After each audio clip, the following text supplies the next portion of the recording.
everyone. Thank you so much for coming back to my lecture series, How to Make Reading Fun and Educational for Children. This is the part 2 of the segment of how to help the child who hates books. And again, this little segment was created from a bunch of questions that a lot of parents have had is, how do I get my child to read when they just want nothing to do with the book? And here are a couple more suggestions I'm going to give you to help you to make reading fun in a way where they'll even want to touch the book. I mean, we're at the basics. They look at a book and they scream. So how do we get them to past that point where they actually want to read? So for those of you who haven't had a chance to get to know me, my name is Liz Patton. I'm the owner of Speech Language Pathologist at Healthy Speech Solutions. It's an online speech therapy practice designed to help children and adults in speech therapy in Florida and North Carolina. So this child is just absolutely adorable, by the way, with the book, I just have to say. So really, what can we do to make reading fun? It's keep it short and quality of experience over quantity, okay? A common mistake that I've seen with parents over the years is that they just want to read. When they actually do want to read, they tend to overdo it where they're like, okay, we have to read 30 minutes. We have to read an hour every single night. Even though the child doesn't want to do it, we got to do it anyway because we got to give the child exposure. And there's a point where that almost becomes damaging and the child's like, hold up, this isn't fun. So focus on quality. 2 minutes is okay if it is a positive 2-minute segment and the child's having a blast. 5 minutes is okay. The child's opening the book and is flipping through the pages and the child's having a blast. Obviously, we want longer than that. But if we want to get past this child's aversion and distaste and how much they really hate reading, we got to start with the basics. And then as they start to get more comfortable, we start to increase the length of the experience with them and focus on positivity and quality experience. Also, it's time to snuggle. Look at this mom and her daughter. They have an opportunity to snuggle with each other. I mean, what could be better? You get to sit in your special place. We talked about whether it's in the child's bed, there's a special tent, you have maybe pillows, you have a special carpet on the ground, and you get to snuggle. Your child gets to sit on your lap, child gets to sit next to you, get to put your arms around. I mean, that's positivity. That is child and parent development. That is a way to build a relationship and do it in a way where it's fun and you get to read. I mean, you get to snuggle. I mean, enough said. I love reading, just to snuggle with my child. And then we have peer pressure, okay?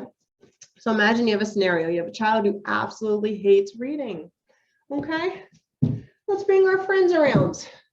Let's bring all of your stuffed animals around. So all your stuffed animals now are able to join you. So if it's someone who's say 2 years old and you're at home reading, line up all your stuffed animals around. So now you have the peer pressure where the stuffed animals are now reading with your 2-year-old to motivate your 2-year-old to want to read. You have children who are a little bit older. They don't like reading at home.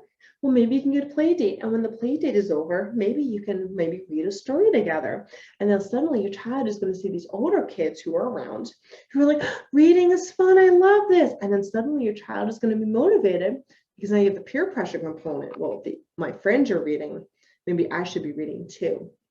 So peer pressure, whether it's through stuffed animals or whether it's through other children, can be very motivating, rewarding for children to try to encourage positivity when reading, okay? Here's the last one. Try to keep a routine around reading. What I mean by that, don't say, okay, I'm going to read first thing in the morning. Tonight I'm going to read right before bed. Tomorrow I'm going to read maybe around brunch time. The child can benefit from routine. So it's like here we have an example of a typical example of what a routine can be. So it's washing your hands, setting the table, eating dinner, and then you have step by step, you have bath, you got to put the pajamas on over here, you know. Of course, you gotta brush your teeth. That's a necessity there. Got to tidy up your room. Who knows, maybe that's part of your routine.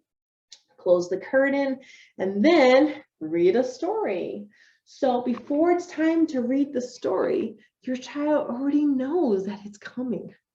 The child has a chance to anticipate that you're about to read. So if the child has difficulty with change and inflexibility with something new and surprises, setting a routine, a scheduler, can be really helpful for them to predict and to emotionally prepare that they're about to do something they may not enjoy doing. So for my daughter, for example, we liked to brush our teeth, and we have a special song that we sing every single night before bed. Super cheesy, but we love doing it. And we sing it every night. And then my daughter goes, book, book. She's 2.5 right now. So book, book. I want to read. Book, book. And then we go down and we sit down and read. And I don't even have to ask her, do you want to read? Because we do it the same exact time every night. So she knows that we're about to read. And it actually turns into mother-daughter time. So she looks forward to this moment because it's just the two of us. No other interruptions. Daddy's not allowed because this is our time, mother-daughter. It's our thing. Other families have different things as well. It's whatever works. So I want to say thank you so much for coming to my lecture series. I hope you're finding these suggestions and tidbits really helpful to help the child who just hates books. Please feel free to reach out to me if you have any questions at liz@healthyspeechsolutions.com. Have a wonderful day, guys. Bye.